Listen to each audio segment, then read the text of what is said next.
Guys, ఇప్పుడు integration మనం questions వరకు వచ్చినాము. లాస్ట్ వీడియోస్లో అన్నీ మనం ఫార్ములాస్ కానీ ఇంట్రడక్షన్స్ ఆ క్లాసెస్ అయిపోయినా ఎవరైనా మిస్ అయితే ముందు ఆ వీడియోస్ చూసి ఇక్కడికి రండి. ఎందుకంటే మనకు ముందుగా అవి తెలియపోతే, ఫార్ములాస్ తెలియపోతే మనం ఎలాంటి సొల్యూషన్ అయినా చేయలేము. ఫస్ట్ ఎగ్జాంపుల్ ఒక క్వశ్చన్, సింపుల్ క్వశ్చన్స్ నుంచి మనం బిగ్ క్వశ్చన్స్ అన్నీ సాల్వ్ చేసుకుంటూ పోదాం.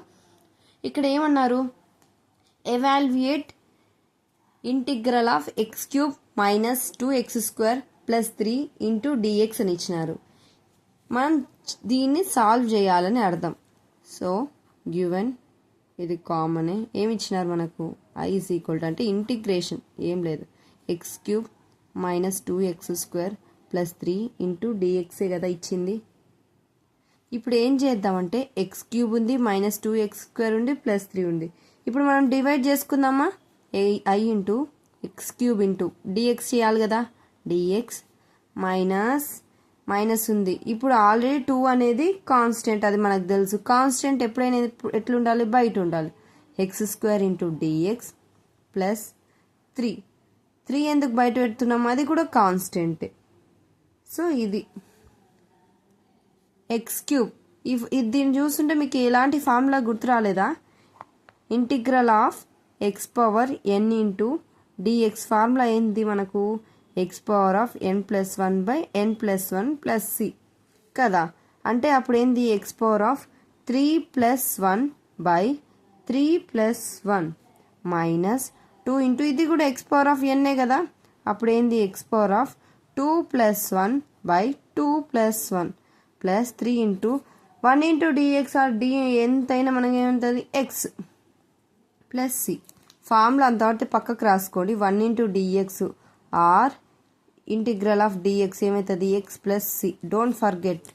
ఇప్పుడు సి ఎందుకు పెట్టినాం, ఇంటిగ్రల్ అయిపోయినప్పుడల్లా మనం కాన్స్టెంట్ అనేది ఖచ్చితంగా పెట్టాలి. అప్పుడు x power of 4 by 4 minus 2 into x cube by 3 plus 3x plus C.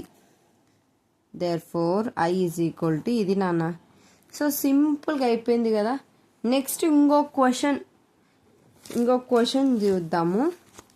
ఇంకొక క్వశ్చన్ ఏంది, evaluate 2x into root x into dx. ఇది నాన్న క్వశ్చన్ ఇచ్చింది. i ఈజ్ ఈక్వల్ టు, ఇప్పుడు మనం ఏం చేయాలి, మీరే చూడండి, ఇంటిగ్రల్ ఆఫ్ 2x. దీన్ని మనం ఎట్ట రాసుకోవచ్చు, ఎక్స్ ఇంటూ 1/2 రాయొచ్చా, ఎందుకంటే రూట్ ఎక్స్ని ఏం రాయొచ్చు, 1/2 రాయొచ్చు. సో 1/2 రాసుకున్నాం. 2 అనేది బయట పంపించుకుందాం కాసేపు. ఇక్కడ బేసిస్ ఈక్వల్గా ఉన్నాయా, మనకు రూల్ ఉంది, బేసిస్ ఈక్వల్గా ఉంటే దాని యొక్క పవర్స్ ఖచ్చితంగా యాడ్ చేయాలి కదా. అప్పుడు ఎక్స్ ఏం లేకపోతే ఏంది, 1 ఉన్నట్టు. 1 ప్లస్ 1/2 ఏమవుతుంది నాన్న, మీరే చెప్పండి, x power of 3/2 into dx. ఇప్పుడు ఇది ఏం ఫార్ములా లాగుంది, ఎక్స్ పవర్ ఎన్ ఫార్ములానే కదా, మనకు తెలిసిందే కదా. X power of 3/2 plus 1 by 3/2 plus 1 ఏమవుతుంది, 2 ఇంటూ ఎక్స్ పవర్ ఆఫ్ 5/2 అవుతుంది. 3 ప్లస్ 2/2 5/2. ఇది ఏమవుతుంది, 5/2నే అవుతుంది. ప్లస్ సి అనేది ఖచ్చితంగా. ఇప్పుడు ఏం చేయాలి, ఈ మల్టిప్లై ఉండేది ఏమవుతుంది, ఈ డివైడెడ్ బై ఉండేది ఏమవుతుంది, మల్టిప్లై అవుతుంది. 4/5 into x power of 5/2 plus C. ఇది నాన్న answer, 4/5 x power of 5/2 plus C. ఇది answer. i is equal to therefore అని. సో మీకు అర్థమైంది అనుకుంటున్నాను. ఈ 2 క్వశ్చన్స్ని మీరు ఒకసారి చూసుకోండి, అర్థం కాకపోతే నాకు కామెంట్స్లో చెప్పండి.